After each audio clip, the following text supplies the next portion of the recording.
Hi friends, welcome to my YouTube channel. നമ്മൾ മലയാളികൾക്ക് കറിവേപ്പിലയില്ലാത്ത കറികളില്ല.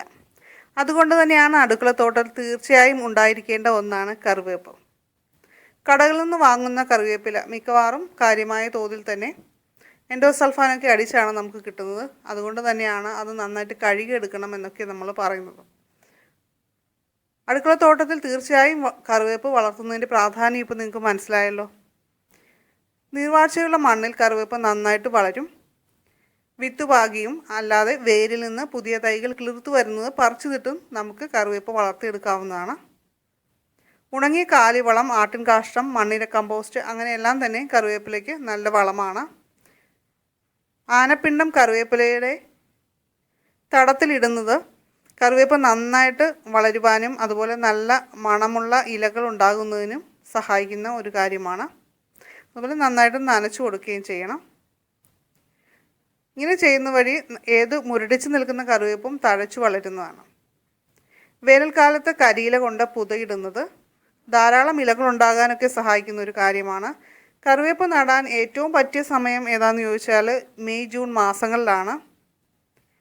കറിവേപ്പ് നന്നായിട്ട് ആളിച്ച് വളരാനായിട്ട് തണുത്ത കഞ്ഞിവെള്ളം ഒഴിക്കുക. തണുത്ത കഞ്ഞിവെള്ളം അല്ലെങ്കിൽ തണുത്ത വെള്ളം ഒഴിച്ചാലും മതി. ഇത് രണ്ടും വളരെ നല്ലതാണ്. ഇത് നല്ല പുഷ്ടിയോടെ വളരാനായിട്ട് അതുപോലെ തന്നെ നല്ല വിളവ് കിട്ടുവാനും സഹായിക്കുന്ന ഒരു കാര്യമാണ്. അതുപോലെ തന്നെ നമ്മുടെ അടുക്കളയിൽ മിച്ചം വരുന്ന തൈരിരുന്ന പാത്രം കഴുകിയ വെള്ളവും ഒക്കെ കറിവേപ്പില ചുവട്ടിൽ കൊണ്ട് ഒഴിക്കുക. ഇത് കറിവേപ്പിലകൾ നല്ല മണത്തോടെ നന്നായിട്ട് തഴച്ചു വളരാൻ സഹായിക്കുന്ന മറ്റൊരു കാര്യമാണ്. വീട്ടാവശ്യത്തിന് മറ്റൊരാളുടെ സഹായമില്ലാതെ നമുക്ക് പറിച്ചെടുക്കാവുന്ന ഒന്നാണ് കറിവേപ്പ്. അത് തീർച്ചയായും അടുക്കളത്തോട്ടത്തിൽ വെച്ച് പിടിപ്പിക്കുക. ഒട്ടേറെ രോഗങ്ങൾക്കുള്ള ഒരു ഔഷധവും കൂടിയാണിത്.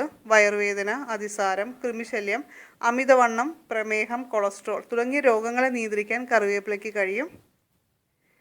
നമ്മുടെ ശരീരത്തിന് അകത്തും അതുപോലെ പുറത്തുമേൽക്കുന്ന വിഷങ്ങളെയൊക്കെ ഇല്ലായ്മ ചെയ്യുവാനും ദഹനശക്തി വർദ്ധിപ്പിക്കാനും കറിവേപ്പില പതിവായിട്ട് കഴിക്കുന്നതിലൂടെ സാധിക്കും.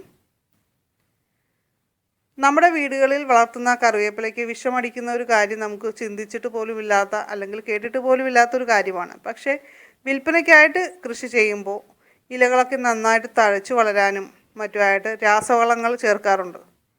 അതുപോലെ ഇലകളിൽ കീടങ്ങൾ വന്നിരുന്നത് കേടാവാതെയൊക്കെ ഇരിക്കാനായിട്ട് നല്ല സ്റ്റൈലായിട്ട് വളരാനായിട്ട് കീടനാശിനികളൊക്കെ ഇതിൽ ചേർക്കാറുണ്ട്. പച്ചക്കറി കടകളിൽ നിന്ന് കറിവേപ്പില വാങ്ങുമ്പോൾ നമുക്ക് ഇങ്ങനെ വിഷമടിച്ചതാണ് കിട്ടുന്നത്. അതുകൊണ്ട് തന്നെ കൂടുതൽ സമയം വെള്ളത്തിൽ മുക്കി വെച്ച് നന്നായി കഴുകിയെടുത്താൽ മാത്രമേ ഇത് ഉപയോഗിക്കാൻ പാടുള്ളൂ. അങ്ങനെയല്ലാതെ പാചകത്തിന് ഉപയോഗിക്കുന്നത് ഗുണത്തേക്കാളേറെ നമുക്ക് ദോഷമാണ് ഉണ്ടാക്കുന്നതെന്ന കാര്യം മനസ്സിലാക്കുക. കറിവേപ്പില കൃഷിയെക്കുറിച്ചുള്ള നിങ്ങളുടെ കൂടുതൽ അറിവുകൾ തീർച്ചയായും ഷെയർ ചെയ്യുക. ഈ വീഡിയോ നിങ്ങൾക്ക് ഇഷ്ടമായാൽ ലൈക്ക് ചെയ്യുക. പുതിയ വീഡിയോകൾക്കായിട്ട് നമ്മുടെ ചാനൽ സബ്സ്ക്രൈബ് ചെയ്യുക. പുതിയൊരു വിഷയവുമായി വീണ്ടും കാണും വരെ എല്ലാവർക്കും ശുഭദിനം ആശംസിച്ചുകൊണ്ട് നിർത്തുന്നു.